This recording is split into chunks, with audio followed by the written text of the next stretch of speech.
Je souhaite que DLR soit plus présent dans les régions, soit plus près de vous, de manière à répondre à vos questions, mais aussi s'inspire de vos attentes pour pouvoir continuer à être une fédération qui représente vraiment de manière très générale et très forte son métier.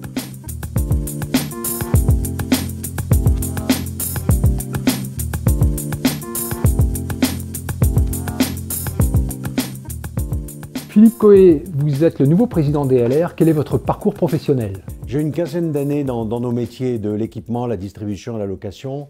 Pendant 10 ans, j'ai été dirigeant de la partie européenne de Manitowoc et donc j'ai fabriqué les grues Potain en France et à l'étranger.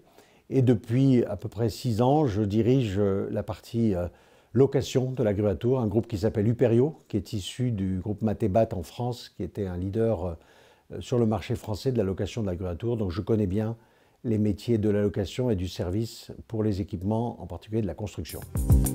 Racontez-nous votre parcours au sein de la fédération DLR. Alors j'ai connu le DLR quand nous avons créé la commission des loueurs grue à tour, il y a à peu près 5 ans après que j'ai pris la présidence de Matébat.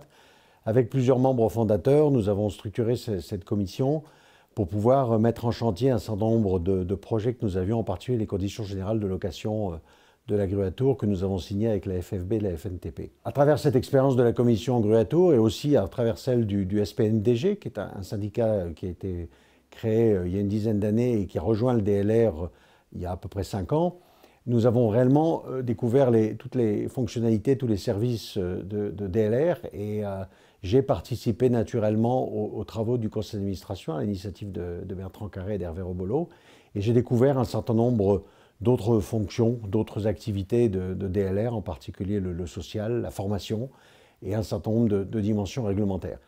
Les 2 dernières années où nous avons vécu la crise sanitaire ont été aussi pour moi un très bel exemple de la puissance de la fédération face à un certain nombre de défis.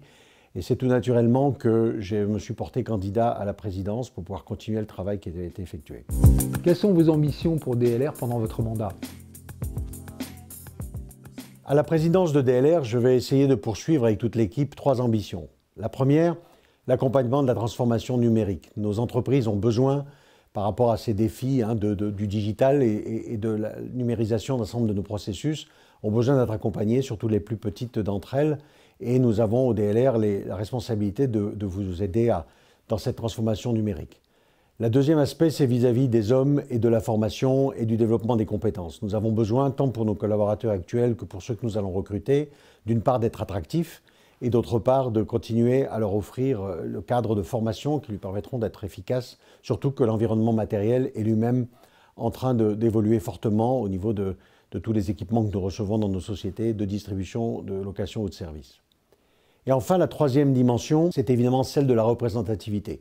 Je souhaite que DLR soit plus présent dans les régions, soit plus près de vous, de manière à répondre à vos questions, mais aussi s'inspire de vos attentes pour pouvoir continuer à être une fédération qui représente vraiment de manière très générale et très forte son métier et que nous puissions peser sur l'environnement dans lequel nous évoluons et que nous apportions de plus en plus de satisfaction de la part de nos adhérents.